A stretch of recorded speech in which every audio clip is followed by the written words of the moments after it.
Bu, saya mau wawancara tentang pekerjaan Ibu sebagai guru. Ya. Pertama, Ibu ngajar apa? Ngajar bahasa Indonesia. Kedua, kenapa Ibu pengen jadi guru? Biar bisa mendidik anak-anak bangsa menjadi lebih cerdas lagi. Ketiga, apa profesi Ibu jadi guru itu cita-cita Ibu dari kecil? Iya. Kelima, kunaon Ibu leuwih milih ngawulang dina widang pelajaran? Itu mah sudah dulu. Keenam, naon suka duka Ibu nalika janten guru?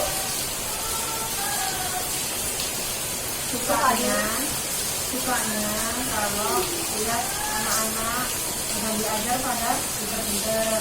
Dukanya kalau ada anak yang susah dinasihati. Makasih Ibu, maaf ganggu waktunya. Iya, sama-sama, Nak.